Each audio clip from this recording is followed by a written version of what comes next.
Hi guys, it's Sarah from Book Nerds and Fangirls, and today I'm going to be doing a Top 5 Wednesday.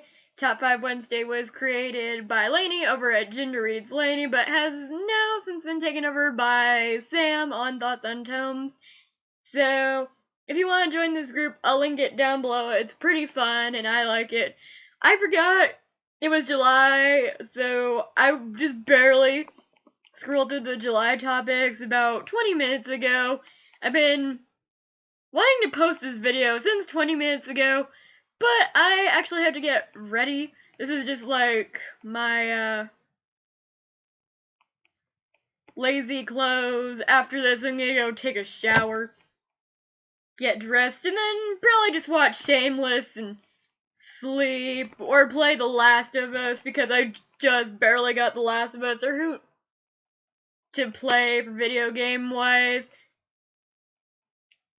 and I'm wondering if I should do video game reviews down there. I tried to do video game playthroughs, but I got a copyright notice for that, so I don't know how to exactly get through that. But enough of the rambling, because I do tend to ramble in my videos. Sorry, not sorry. A commenter addressed that on my Vampire Diaries thing, and crazy enough, yes, I do tend to ramble. I have anxiety disorder, sorry. It's just a part of it. The rambling. Okay, so this Top 5 Wednesday, I'm trying to remember what it was. I'm sorry. I think it was our top 5 books that were not, Oh, okay. That's what it was. It was our top 5 books that took us out of our comfort zone. I cheated a little bit, so I have like 7 books here, but 2 of them are grouped together in one of the numbers because they're kind of like the same reason why they threw me out of my comfort zone. So we'll get to that.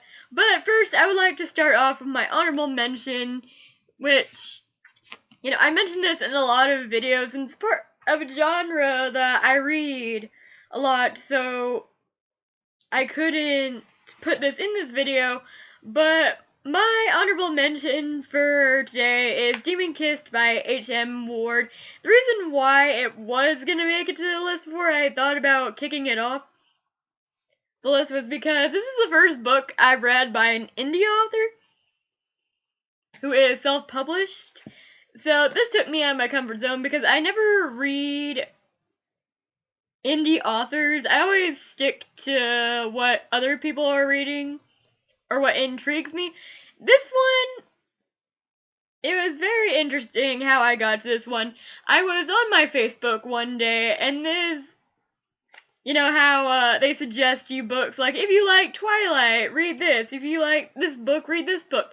So it was one of those messages that popped up. The cover to me looked really intriguing, so I read what it was about, and the synopsis was intriguing. The author actually communicated with her audience, which I love, which brought me to one of my best stories, which was an author actually put my review up on her page, and I was so happy that the author actually took time out of her day to actually pick out one of my reviews for her book, and it's really cool. It was really cool, and that was the first time that ever happened. So I thought I would give this a shout out and honorable mention because this book really isn't well known, and I wish more people knew about it. But I will link this down below if you want to know what it's actually about, because it's technically not a part of my top 5. But I would read it. It's got a lot of intriguing parts, as you could see by my post-it notes in there. So coming in on the actual number 5 is a biography. I never really read for biographies, but this was by one of my favorite YouTubers. So I picked it up because I really love his YouTube videos, and I want to know the real person behind the videos, so I picked up his book. And yes, everyone who's probably gonna ask me down below as soon as they find out that this is this YouTuber. Yes, I am getting the book It Gets Worse, and you probably know who it is. But number 5 is I Hate Myselfie by Shane Johnson. This took me out of my comfort zone because I'm not really into biography. I don't read for biography. I never really read it. This was my first biography that I picked up, and I found it really funny and really intriguing, and I adored, not adored, I adored the little tiny significant moments as well as the funny moments, as well as how really deep I didn't know that he could be. So I picked this book up because he's one of my favorite YouTubers, and he's actually the only YouTuber I would ever buy a book from, besides his ex-girlfriend, because I tend to actually love her more than him nowadays. Sorry, Shane. But, yeah. I picked this book up, and I am gonna read It Gets Worse and do a book review about it, because I'm excited. It's one of my most anticipated reads besides The Torch Against the Night, which I'm so excited for. So, coming in at number 4, we have a genre that I don't really reach for, which is high fantasy. This book made me love high fantasy, and no, it's not Throne of Glass, because I really hated that book. I actually had a rant video about it. I'll link that down below if you're intrigued to watch why I didn't like Throne of Glass that much. But, coming in at number 4, I have Fallen Kingdoms by Morgan Rhodes. I actually had heard a lot of hype about this book on BookTube. One of my friends and my boyfriend's friends had this series on her bookshelf, and I'm like, why is everyone and their mother loving this series? So I looked it up, and it was like, it's kind of like the young adult version of Game of Thrones, and I love Game of Thrones. No one really sees my Daenerys poster over on the other side of my wall. Well, and I'm gonna answer this question because I do have some questions about things. I have a Daenerys poster, but for anyone who was wondering who the guy behind me is, always that is Daemon from the Vampire Diaries, aka Ian Somerhalder. But back on to this question. This was the first. It wasn't the first high fantasy book that I picked up, but I picked this one up because I'm not really into the high fantasy genre, but this one was the only book that I actually liked from high fantasy that I actually really ended up loving, and it succeeded for me, so it was one of my favorites.